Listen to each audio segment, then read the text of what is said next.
Welcome back on capital news. चलिए देखते हैं दिल्ली की 25 फटाफट बड़ी खबरें। साथ ही डेली खबरों से अपडेट रहने के लिए चैनल को सब्सक्राइब करने के साथ वीडियो को लाइक करें। दिल्ली के रूपनगर में दर्दनाक हादसा, नाले के ऊपर बना पुल गिरने से महिला की मौत। दिल्ली के रूपनगर में मदर डेयरी के पास ब्लॉक नंबर 3 में नाले के ऊपर बनी पैदल पार करने वाले लोहे का एक बहुत पुराना पुल गिर गया। दिल्ली पुलिस के मुताबिक इसमें एक महिला नाले में गिर गई जिसकी मौत हो गई। फायर की गाड़ियां मौके पर मौजूद है। उत्तरी दिल्ली के रूपनगर इलाके में मंगलवार सुबह एक फुट ओवर ब्रिज के ढह जाने से एक महिला नीचे नाले में गिर गई। अधिकारियों ने यह जानकारी दी है। महिला की तलाश करने के लिए बचाव दल मौके पर ही मौजूद था। हालांकि महिला का शव बरामद हो गया है। लोधी कॉलोनी में बिजली ढांचे का होगा बड़ा अपग्रेड। 9.45 करोड़ की परियोजना से मिलेगी राहत। नई दिल्ली के लोधी कॉलोनी इलाके में बिजली आपूर्ति को मजबूत और आधुनिक बनाने की दिशा में बड़ा कदम उठाया गया है। दिल्ली सरकार के मंत्री परवेज साहिब सिंह और नई दिल्ली के सांसद बांसुरी स्वराज ने यहां बिजली वितरण नेटवर्क के यूनियन की परियोजना का शिलान्यास किया है। इस परियोजना के पूरा होने के बाद इलाके में बिजली कटौती और कम वोल्टेज समस्याओं से काफी राहत मिलने की उम्मीद है। दिल्ली की नई ईवी पॉलिसी, पुरानी कार हटाकर इलेक्ट्रिक खरीदने वालों के लिए गुड न्यूज, मिलेगी इतने लाख की छूट। दिल्ली सरकार ने नई ईवी पॉलिसी के तहत बड़ा फैसला किया है। सरकार की नई ईवी पॉलिसी के तहत दिल्ली में पुरानी कार हटाकर नई इलेक्ट्रिक कार खरीदने पर 1 लाख तक की छूट दी जा रही है। दरअसल राजधानी में वायु प्रदूषण की एक बड़ी समस्या है जिसको लेकर सरकार कठोर कदम उठा रही है। एलपीजी की किल्लत के बीच दिल्ली पुलिस की बड़ी कार्रवाई, गोदाम में रखे अवैध 610 गैस सिलेंडर बरामद। दिल्ली पुलिस की क्राइम ब्रांच ने बाहरी दिल्ली के मुंडका इलाके में एलपीजी सिलेंडरों के अवैध भंडारण और काले बाजार से जुड़े एक बड़े रैकेट का भंडाफोड़ किया है। पुलिस टीम ने गुप्त सूचना के आधार पर एक गोदाम पर छापा मारकर भारी मात्रा में गैस सिलेंडर बरामद किए हैं। कार्रवाई के दौरान कुल 610 एलपीजी सिलेंडर जब्त किए गए हैं जिन्हें नियमों के खिलाफ जमा करके रखा गया था। जांच में सामने आया है कि इन सिलेंडरों को अवैध तरीके से जमा कर अधिक कीमत पर बेचने की तैयारी की जा रही थी। पुलिस ने मौके से जरूरी दस्तावेज और अन्य सुरक्षा उपाय भी जुटाए हैं। फिलहाल मामले में आगे की जांच जारी है और इस अवैध कारोबार से जुड़े अन्य लोगों की तलाश भी की जा रही है। गुनाह की कमाई से खरीदी संपत्ति पर नहीं मिलेगी राहत, हो सकती है जब्त। दिल्ली हाई कोर्ट का बड़ा फैसला। दिल्ली हाई कोर्ट ने मनी लॉन्ड्रिंग से जुड़े मामलों में एक अहम फैसला सुनाया है। कोर्ट ने साफ कहा कि अगर किसी व्यक्ति ने अपराध से कमाए गए पैसे से कोई संपत्ति खरीदी है तो वह संपत्ति जब्त की जा सकती है, चाहे वह संपत्ति कानून लागू होने से ही पहले क्यों ना खरीदी गई हो। कोर्ट ने अपने फैसले में कहा है कि अगर कोई व्यक्ति इस संपत्ति को अपने पास रखता है या उसका इस्तेमाल करता रहता है तो यह मनी लॉन्ड्रिंग के दायरे में आएगा, यानी अपराध की कमाई से खरीदी गई संपत्ति पर कब्जा बनाए रखना भी अपराध माना जाएगा, भले ही खरीदारी पुराने समय में हुई हो। गैस किल्लत से बचने के लिए दुकानदारों ने खोजा नया तरीका। दिल्ली में डीजल भट्टों की मांग तेज। पश्चिम एशिया में ईरान, इजराइल और अमेरिका के बीच चल रहे तनाव ने ग्लोबल एनर्जी मार्केट को हिलाकर रख दिया है और इसका असर अब भारत की सड़कों और रसोई तक पहुंच गया है। दिल्ली में घरेलू और खासकर कमर्शियल एलपीजी सिलेंडर की भारी किल्लत मची हुई है। लोग घंटों तक लाइन में लगकर भी सिलेंडर नहीं पा रहे, जबकि ब्लैक में 4 से 5 हजार रुपए तक कीमतें चल रही है। इस संकट ने छोटे मोटे फूड बिजनेस वाले, स्ट्रीट वेंडर, आइसक्रीम वाले और समोसे चाट वाले सभी को परेशान कर दिया है और अब इस मजबूरी का फायदा उठाते हुए एक नई मांग तेजी से उभरी है, डीजल से चलने वाली भट्टियों की। दिल्ली से बिहार तक दौड़ेगी डीटीसी की इलेक्ट्रिक एसी बसें। 17 इंटरस्टेट रूट पर शुरू होगी नई सेवा। दिल्ली की रेखा गुप्ता सरकार क्षेत्रीय आवाजाही को और बेहतर करने की दिशा में बड़ा कदम उठाने जा रही है, जिसमें इंटरस्टेट कनेक्टिविटी के तहत दिल्ली ट्रांसपोर्ट कॉर्पोरेशन अब 17 रूटों पर 50 इलेक्ट्रिक एसी बसें चलाएगी। इन बसों को पड़ोसी राज्यों के साथ ही बिहार तक सेवा दी जाएगी। इससे प्रमुख शहरों और धार्मिक स्थलों से बेहतर आवाजाही बढ़ेगी। इस बारे में परिवहन मंत्री डॉक्टर पंकज कुमार सिंह ने बताया है कि हमारी प्राथमिकता इंटरस्टेट कनेक्टिविटी को मजबूत करना है, साथ ही श्रद्धालुओं के लिए प्रमुख धार्मिक स्थलों तक सुगम और सुरक्षित यात्रा सुनिश्चित करना है। पूर्वांचली समुदाय की जरूरतों को देखते हुए दिल्ली बिहार रूट पर भी विशेष ध्यान दिया जा रहा है।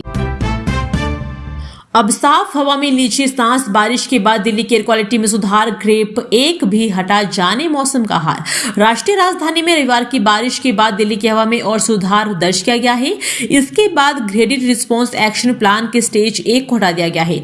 इस साल पहली बार ऐसा हुआ है जब प्रदूषण का स्तर कम होने के कारण ग्रेप 1 हटाया गया है। सोमवार को दिल्ली का AQI 119 दर्ज किया गया है। सुबह यह 97 था, जो संतोषजनक श्रेणी में आता है।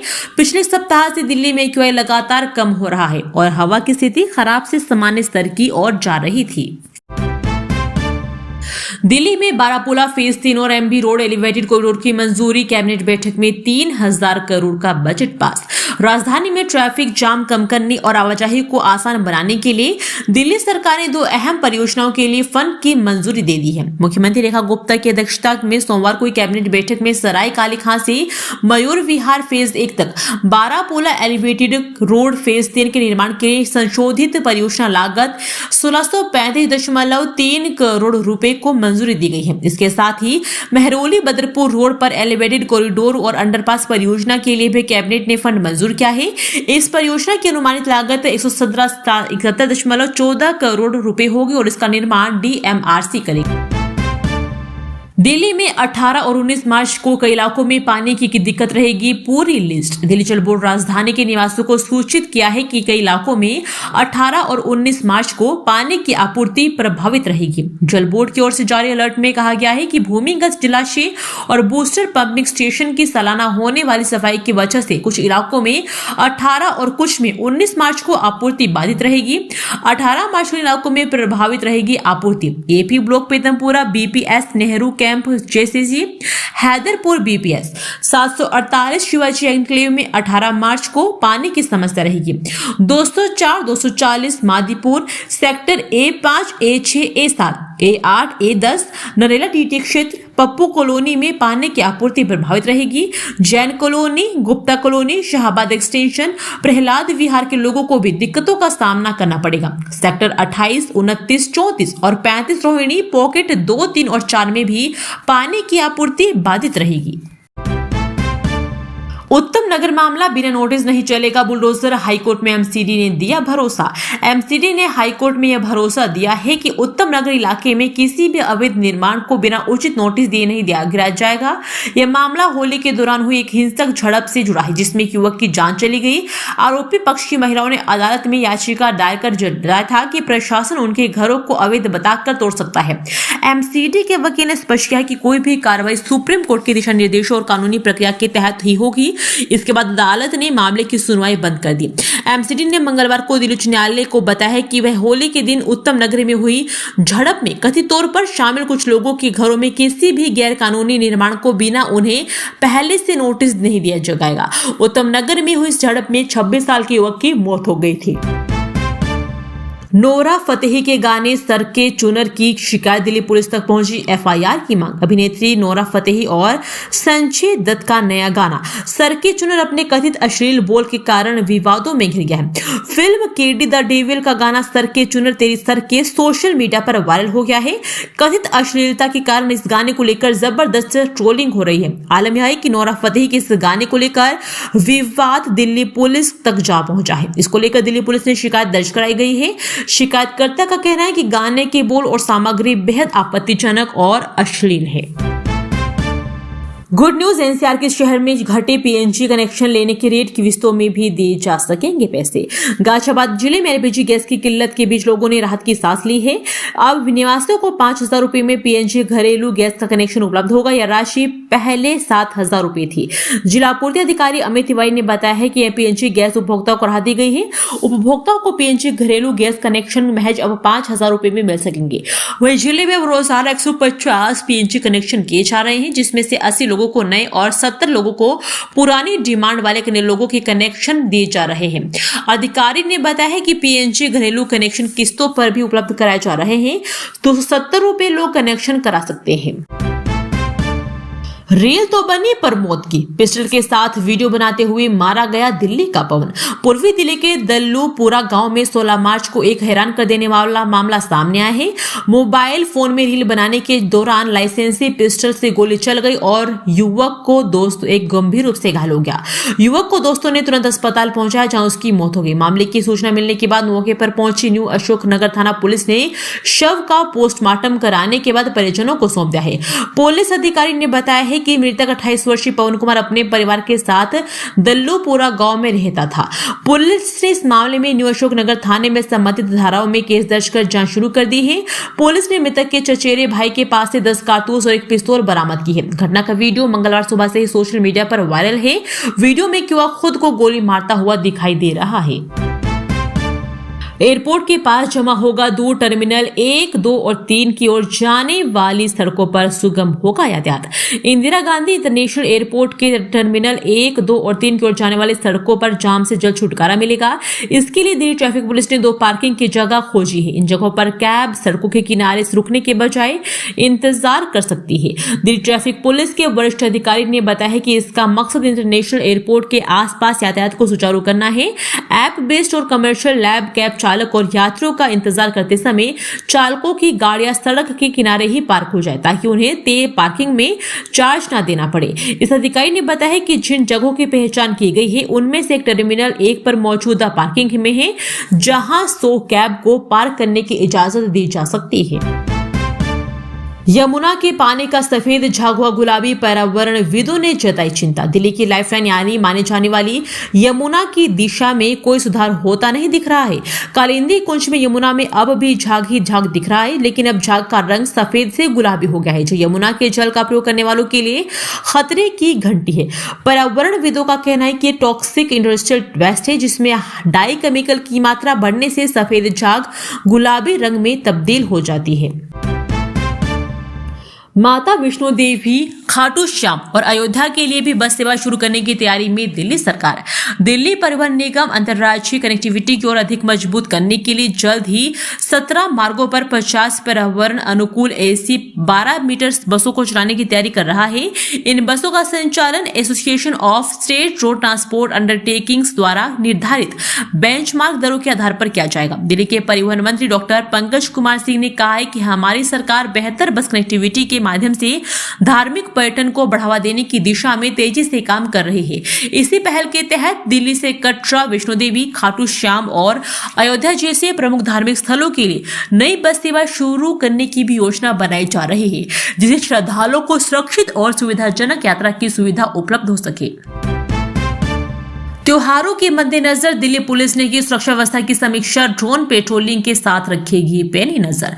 राजधानी दिल्ली में आगामी त्योहारों ईद, गुड फ्राइडे, महावीर जयंती और अन्य पर्वों को देखते हुए दिल्ली पुलिस ने सुरक्षा के पुख्ता इंतजाम कर लिए हैं। दिल्ली की सड़कों पर कानून व्यवस्था बनाए रखने के लिए पुलिस ने अपनी दृष्टि पैनी कर ली है, ताकि आम नागरिक बिना किसी खौफ के त्योहार मना सके। इस बार सुरक्षा व्यवस्था को और अधिक चाक चौबंद बनाने के लिए दिल्ली पुलिस तकनीक का सहारा ले रही है। ड्रोन पेट्रोलिंग के तहत आसमान से भी निगरानी रखी जाएगी। ड्रोन पेट्रोलिंग के जरिए भीड़ भाड़ वाले इलाकों और संवेदनशील गलियों पर भी नजर रखी जाएगी। मयूर विहार को एम्स तक का सफर होगा सिग्नल फ्री। 2 बड़ी परियोजनाओं पर कैबिनेट ने बनाई मुहर। दिल्ली सरकार ने ट्रैफिक जाम से राहत दिलाने वाले और लोगों की आवाजाही को आसान बनाने के लिए बड़ा कदम उठाया है। सोमवार को सरकार ने 2 महत्वपूर्ण परियोजनाओं को मंजूरी दी है। कैबिनेट ने बारापुला फेज 3 एलिवेटेड कॉरिडोर और MB रोड पर 6 लेन एलिवेटेड कॉरिडोर व अंडरपास परियोजना को स्वीकृति दे दी है। मुख्यमंत्री ने कहा है कि इन परियोजनाओं से लाखों लोगों को राहत मिलेगी और दिल्ली की सड़क व्यवस्था अधिक आधुनिक और सुगम बनेगी। ये परियोजनाएं विकसित दिल्ली के निर्माण की दिशा में महत्वपूर्ण कदम है। KMP और नेशनल हाईवे पर 1 अप्रैल से सफर होगा महंगा। कैश भुगतान भी बंद, फास्टैग और UPI भी होंगे मान्य। 1 अप्रैल से कुंडली, मानेसर, पलवल एक्सप्रेसवे और नेशनल हाईवे पर सफर महंगा हो जाएगा। टोल प्लाजा पर नकद भुगतान बंद होगा, केवल फास्टैग और UPI मान्य होंगे। इस साल 31 मार्च की आधी रात के बाद यानी 1 अप्रैल से कुंडली, मानेसर, पलवल एक्सप्रेसवे और नेशनल हाईवे का सफर और महंगा हो जाएगा। इसके साथ ही नेशनल हाईवे के टोल पर कैश भुगतान बंद हो जाएगा। फास्टैग और UPI ही टोल के भुगतान के लिए मान्य होंगे। राजभाषा में कामकाज पर उत्तर रेलवे का फोकस, अब हिंदी में समीक्षा करेंगे अधिकारी। उत्तर रेलवे के अधिकारियों को विभागीय निरीक्षण के दौरान हिंदी में कामकाज स्थिति की समीक्षा करने का निर्देश दिया गया है। अपर महाप्रबंधक हर्ष खरे की अध्यक्षता में हुई क्षेत्रीय राजभाषा कार्यान्वयन समिति की बैठक में सभी प्रमुख विभागाध्यक्षों ने भाग लिया। ग्रेटर नोएडा में इस साल शुरू होगा वेस्टर्न सिडनी यूनिवर्सिटी का कैंपस, ग्लोबल एजुकेशन हब बनने की ओर बड़ा कदम। वेस्टर्न सिडनी यूनिवर्सिटी का पहला कैंपस इसी साल ग्रेटर नोएडा प्राधिकरण परिसर में शुरू होगा। यह टावर 2 की 3 मंजिला पर स्थापित होगा। यूनिवर्सिटी प्रतिनिधियों ने ग्रेटर नोएडा प्राधिकरण को परफॉर्मेंस गारंटी दस्तावेज सौंपे हैं। प्राधिकरण के इस कदम से ग्रेटर नोएडा को ग्लोबल एजुकेशन और इनोवेशन हब के तौर पर स्थापित करने में मदद मिलेगी और उत्तर प्रदेश को इंटरनेशनल संस्थानों के लिए एक लीडिंग डेस्टिनेशन बनाने के लिए मुख्यमंत्री योगी आदित्यनाथ के विजन को और मजबूती भी मिलेगी। दिल्ली में फर्जी अफसर बनकर यात्रियों को लूटने वाले 3 बदमाश गिरफ्तार, सिक्योरिटी वेरिफिकेशन के बहाने लगाते थे चूना। दिल्ली पुलिस ने फर्जी सरकारी अधिकारी बनकर यात्रियों को लूटने वाले गिरोह के सरगना समेत 3 लोगों को गिरफ्तार किया है। ये बदमाश रेलवे स्टेशन के पास सार्वजनिक परिवहन का इंतजार कर रहे यात्रियों को निशाना बनाते थे। गिरफ्तार आरोपियों की पहचान फतेहपुर बेरी के कृष्ण कुमार ऑटो चालक, आगरा के रवि कुमार और फतेहपुर बेरी के राहुल गुप्ता के रूप में हुई है। रवि कुमार गिरोह का सरगना है। इनके कब्जे से हाल ही में यात्री से लूटे गए 12,500 रुपए नगद, डेबिट कार्ड और वाहन में इस्तेमाल ऑटो बरामद किया गया है। पुलिस इनसे पूछताछ कर मामले में आगे की जांच कर रही है।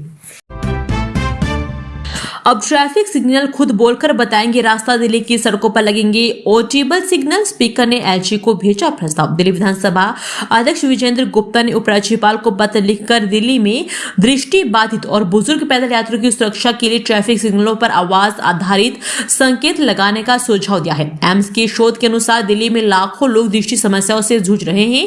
पत्र में उन्होंने कहा है कि दिल्ली में बड़ी संख्या में लोग दृष्टि संबंधित समस्याओं से जूझ रहे हैं। ऐसे में ट्रैफिक सिग्नल पर ध्वनि आधारित संकेत लगाने से उन्हें सड़क पार करने में काफी मदद मिल सकती है और दुर्घटनाओं में भी कमी आएगी। राष्ट्रीय टीकाकरण दिवस, 3 दशक में बच्चों की मौतों में बड़ी गिरावट, 5 वर्ष से कम आयु में मृत्यु दर 78% घटी। भारत में व्यापक टीकाकरण अभियान ने 3 दशकों में 5 वर्ष से कम आयु के बच्चों की मृत्यु दर में 78% और नवजात मृत्यु दर में 70% की कमी की है। यह अभियान हर साल करोड़ों नवजात और गर्भवती महिलाओं को खसरा, पोलियो जैसी गंभीर बीमारियों से बचाता है। स्वास्थ्य एवं परिवार कल्याण मंत्रालय के आंकड़ों के अनुसार देश में हर वर्ष करीब 2.6 करोड़ नवजात और करीब 2.9 करोड़ गर्भवती महिलाओं को जीवन रक्षक टीके लगाए जाते हैं, जिससे उन्हें खसरा, डिप्थीरिया, काली खांसी, हेपेटाइटिस बी और पोलियो जैसे गंभीर संक्रमणों से सुरक्षा मिलती है। टीकाकरण संक्रामक रोगों से बचाव का सबसे प्रभावी और सुरक्षित उपाय माना जाता है। श्रमिकों के बच्चों को काबिल बना रहे भगत सिंह कॉलेज के छात्र एनएसएस इकाई ने शुरू किया प्रोजेक्ट। दक्षिणी दिल्ली के शहीद भगत सिंह कॉलेज के छात्र काबिल प्रोजेक्ट के तहत निर्माण स्थलों के बच्चों को पढ़ा रहे हैं। ये राष्ट्रीय सेवा योजना इकाई द्वारा संचालित यह पहल बच्चों को खेल खेल में शिक्षा, पेंटिंग, डांस और जीवन कौशल सिखाती है। दिल्ली को हरियाणा से मिलेगा 30 क्यूसेक अतिरिक्त पानी, गर्मी में राहत की उम्मीद। दिल्ली को गर्मी में पानी की कमी का सामना करना पड़ रहा है, जिसमें लगभग 250 एमजीटी की कमी है। सरकार हरियाणा से 30 क्यूसेक अतिरिक्त कच्चा पानी प्राप्त करने के लिए बातचीत कर रही है, जिसके बदले में सिंचाई के लिए उपचारित पानी देने का प्रस्ताव भी है। दिल्ली में लगभग 1250 एमजीटी पानी की आवश्यकता है। इसकी तुलना में नौ जल शोधन संयंत्रों से लगभग 1000 एमजीटी पानी उपलब्ध होता है। इसमें से भी लगभग 50% पानी रिसाव से बर्बाद या चोरी हो जाता है। इस कारण गर्मी के दिनों में परेशानी बढ़ जाती है। दिल्ली में बदलेगा मौसम का मिजाज, 19, 20, 21 मार्च को आंधी बारिश की संभावना। आईएमडी ने जारी किया येलो अलर्ट। राजधानी दिल्ली में मौसम का मिजाज बदलने वाला है। मौसम विभाग ने शुक्रवार के लिए येलो अलर्ट जारी किया है, जिसमें हल्की बारिश, गरज चमक और 30 से 50 किलोमीटर प्रति घंटा की रफ्तार से तेज हवाएं चलने की संभावना है। सीबीएसई ने मूल्यांकनकर्ताओं को दी सख्त चेतावनी, सोशल मीडिया पर गोपनीय जानकारी साझा करने पर होगी कार्रवाई। सीबीएसई ने 10वीं और 12वीं के मूल्यांकनकर्ताओं को सोशल मीडिया पर गोपनीय जानकारी साझा करने के खिलाफ चेतावनी दी है। बोर्ड ने कहा कि ऐसी पोस्ट भ्रामक हो सकती है और अफवाहें फैला सकती है। परीक्षा नियंत्रक ने कहा कि परीक्षा की मूल्यांकन प्रक्रिया गोपनीय होती है तथा उस पर सख्त नियम लागू होते हैं। सार्वजनिक मंचों पर मूल्यांकन से संबंधित किसी भी भ्रामक जानकारी, अनुभव या राय साझा करना बिल्कुल निषिद्ध होता है। दिल्ली में महिलाओं को पिंक स्मार्ट कार्ड बनाना हुआ आसान, सरकार ने किए ये उपाय। रोजाना 10,000 से ज्यादा कार्ड जारी। दिल्ली में 1 लाख से अधिक महिलाओं को पिंक सहेली स्मार्ट कार्ड मिल चुके हैं, जिससे वे बसों में मुफ्त सफर कर सकेंगी। डीटीसी प्रतिदिन 10,000 से ज्यादा कार्ड जारी कर रही है। मुख्यमंत्री रेखा गुप्ता ने कहा है कि करीब 3 महीने तक दिल्ली की बसों में पिंक स्मार्ट कार्ड और पिंक टिकट दोनों लागू रहेंगे। ऐसे में महिलाओं को परेशान होने की जरूरत नहीं है। सीएम ने वीडियो से संदेश इंटरनेट मीडिया पर साझा कर रहा है। कहा है कि महिलाओं को काउंटर पर पिंक कार्ड पाने के लिए ज्यादा भीड़ लगाने की जरूरत नहीं पड़ेगी। दोस्तों, वीडियो पसंद आया तो वीडियो को लाइक एवं चैनल को सब्सक्राइब कीजिए और कमेंट करके बताइए कि आप दिल्ली के किस जगह से इस वीडियो को देख रहे हैं। जय हिंद, वंदे मातरम।